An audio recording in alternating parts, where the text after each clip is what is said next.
Quand vous faites des problèmes de mots, faites sûrement attention quand vous voyez le mot « et ».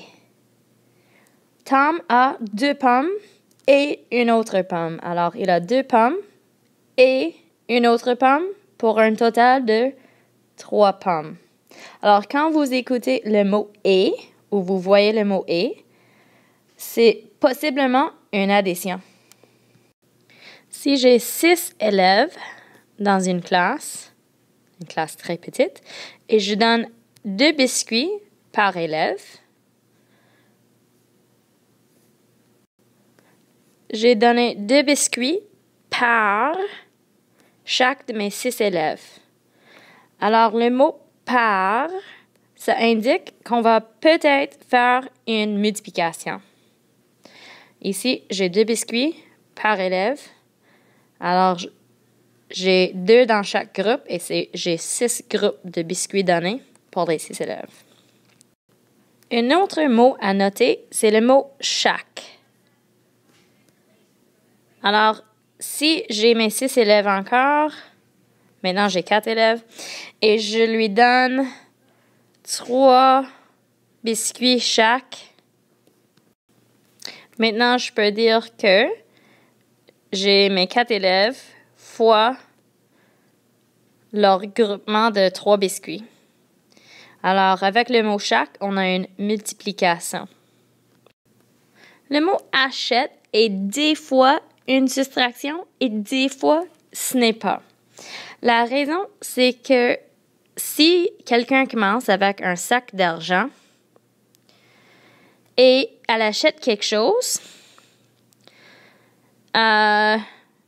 avec quelques de ses pièces de monnaie, alors un plus petit sac, okay, la totale de ça, c'est la différence entre les 2 sacs. Alors oui, ça serait une multiplication. Mais, si on dit que Thomas achète une bicyclette et il achète un sofa, je ne sais pas pourquoi il achète un sofa, mais c'est ça qu'il achète.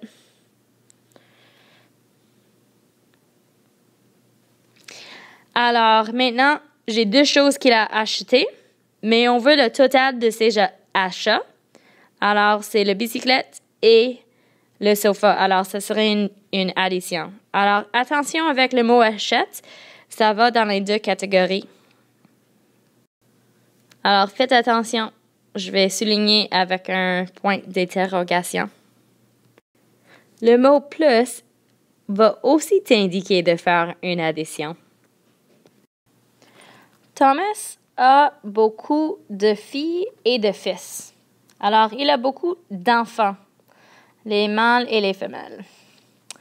Ça coûte 8 $ chacun pour voir un film.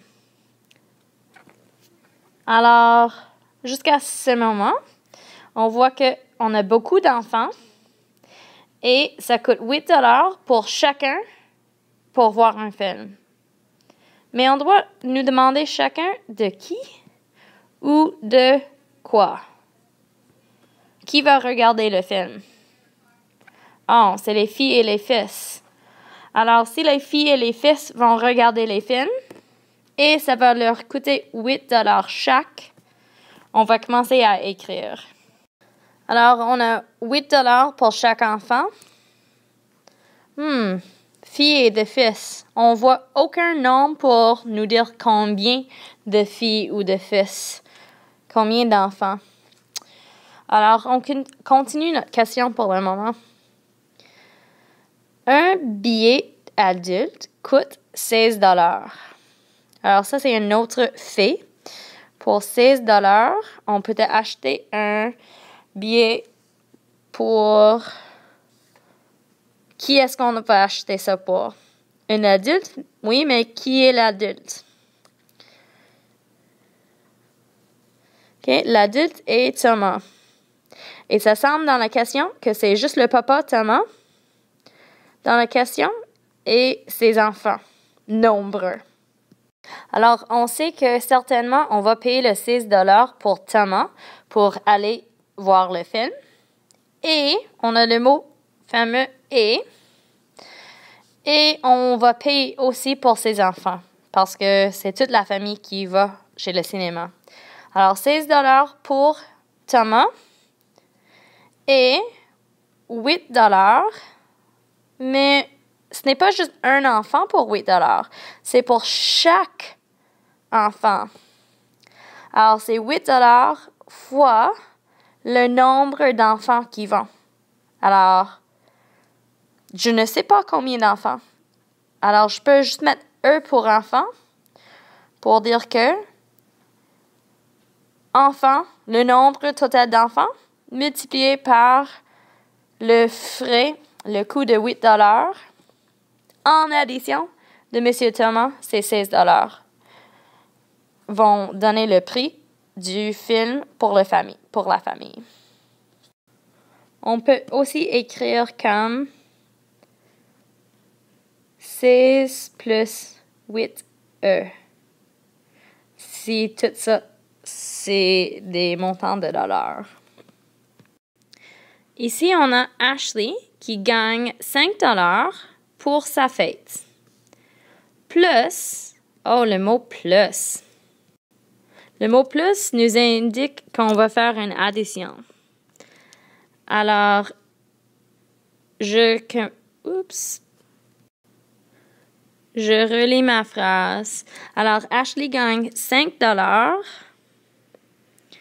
pour sa fête, plus 1 pour chaque année de sa vie. Oh, on voit un autre mot important ici, chaque. On a vu au début du vidéo que chaque va peut-être nous indiquer une multiplication.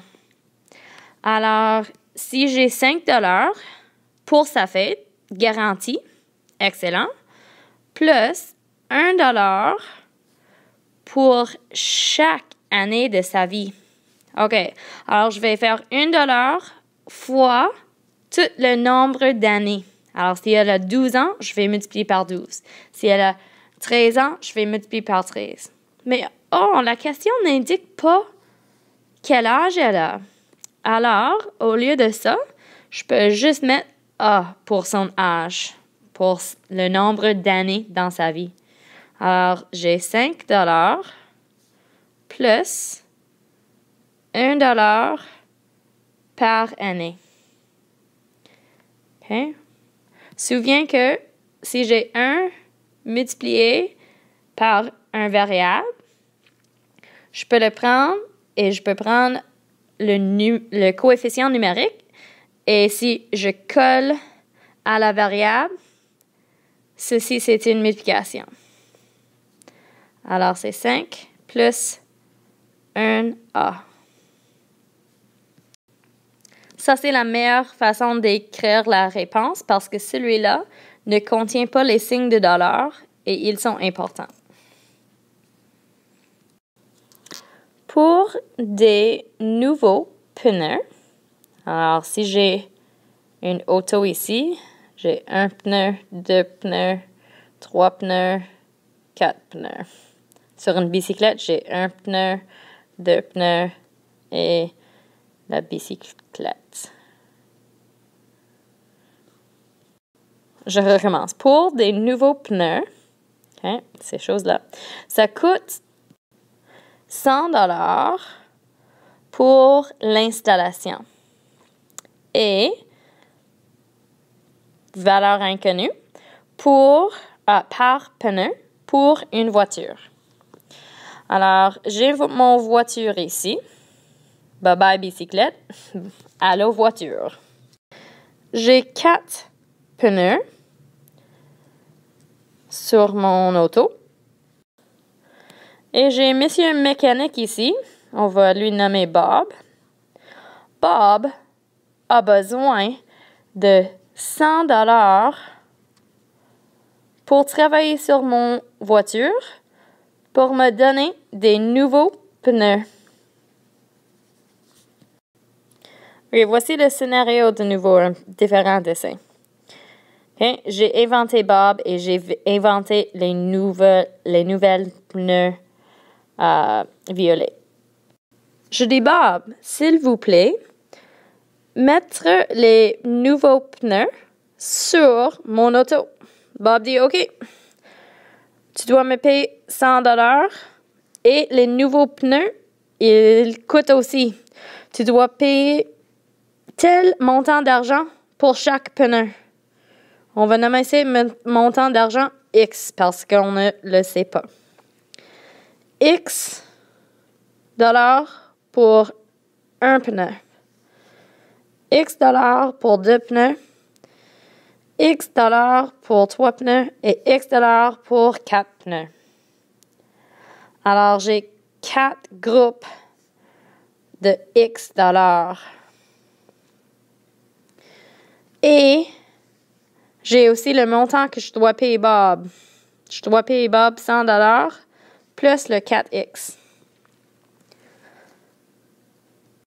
Maintenant, Bob est très content parce que je lui ai donné $100 pour travailler sur mon auto. Bonhomme content ici. Maintenant avec 4 yeux et 2 bouches. Et ensuite, j'ai aussi payé X dollars pour chacun de mes 4 pneus. Alors, c'est pour ça que je les multiplie. Je multiplie le prix inconnu de X par 4 parce que j'ai 4 pneus. Peut-être vous avez écrit $100 plus 4P. P représente l'argent que tu dois payer pour un pneu. Et vous avez 4. Alors, 4 fois P. Ça fait du sens aussi. Sam a $50 de sa mère. Et elle achète beaucoup de barres de chocolat.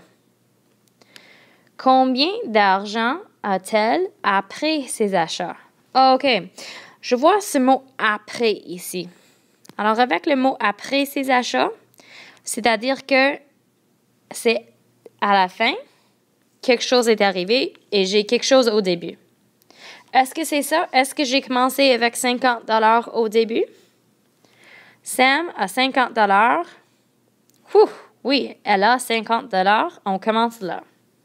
Elle a $50 de sa mère et...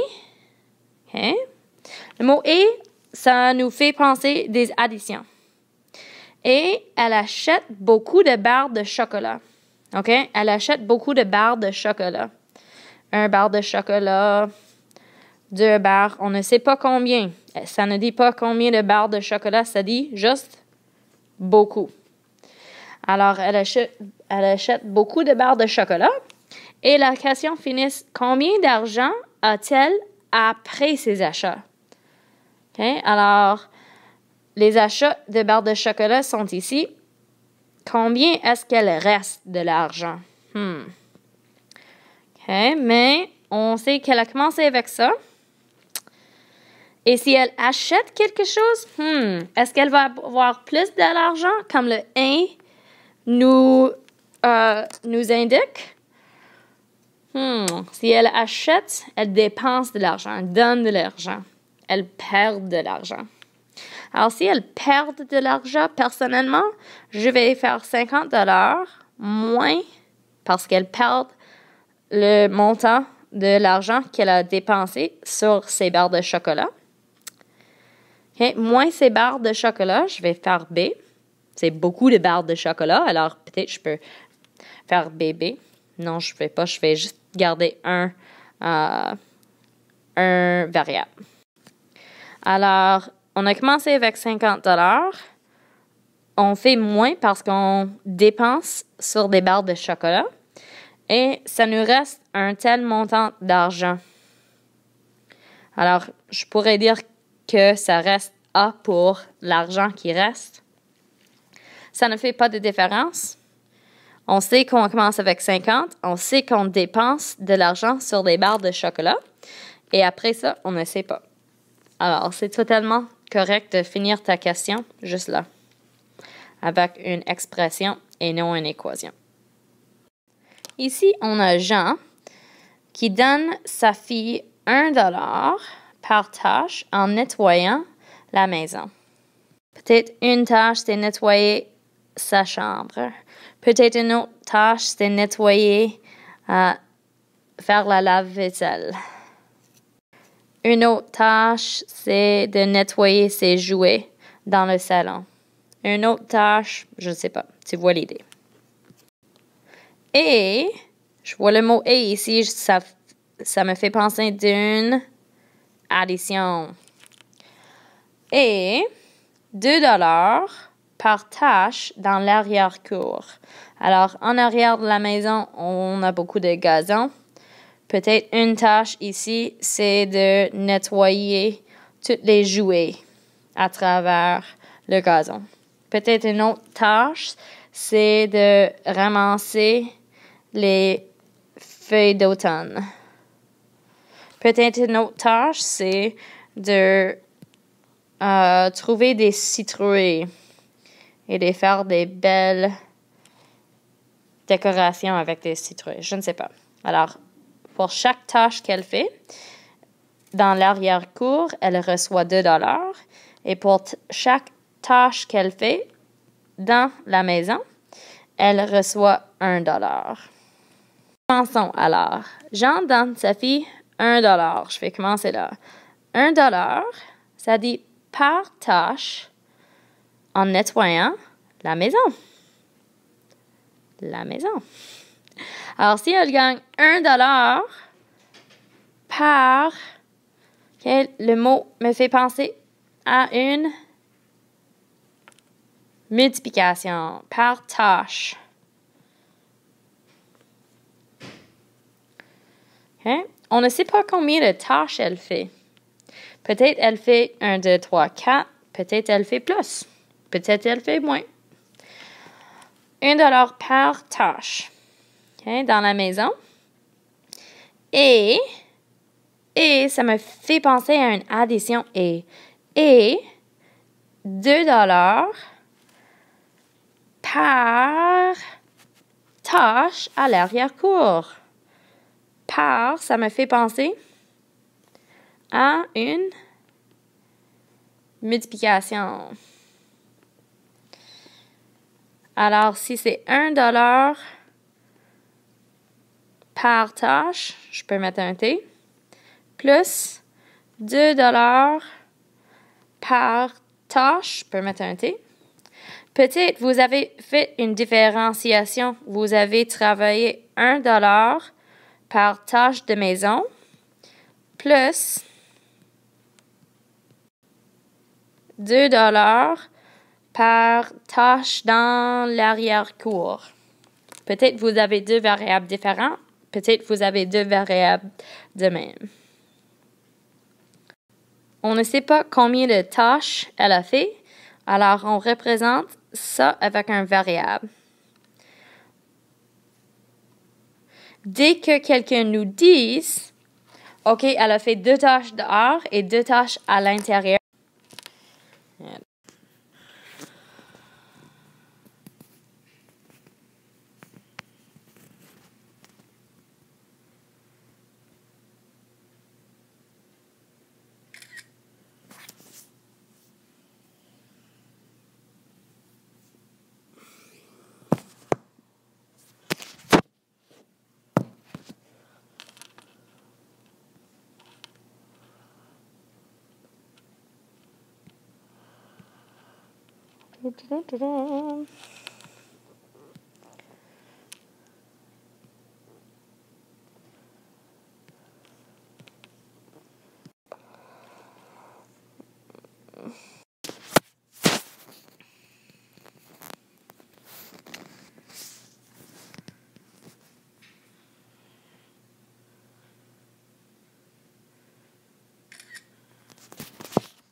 l'argent. Alors, 2 dollars. 2 dollars. 2. Alors, elle paie pour avoir ses ongles peinturés. Alors, on ne sait pas. Peut-être elle veut seulement un nez peinturé. Peut-être elle veut seulement les pouces peinturés. Ça coûte beaucoup de dollars par ongle. Alors, on ne sait pas combien d'ongles elle va avoir peinturé. Alors, je vais mettre O pour ongle et je vais mettre la chose comme ça pour que ça ne ressemble pas à un 0. Alors, 2 dollars pour chacun de ces ongles. Okay. Alors, elle paie 2 dollars par ongle pour les avoir peinturés. Oh, je vois le mot « et ». Et, je vais faire une addition. Et 3 dollars en pourboire. Un pourboire, c'est quelque chose que tu donnes à quelqu'un si il travaille dans l'industrie des services et ils ont bien fait. Alors, tu les donnes de l'argent extra. Alors, 2 dollars par chaque ongle. Et on ne sait pas combien d'ongles elle fait. Peut-être elle paye pour ses ongles et les ongles de sa maman. Sans papa. J'ai aucune idée. Mais 2 fois un montant inconnu. Ça, c'est ce symbole. Un montant inconnu de ongles. 2 fois ça. Plus la pourboire de 3 dollars.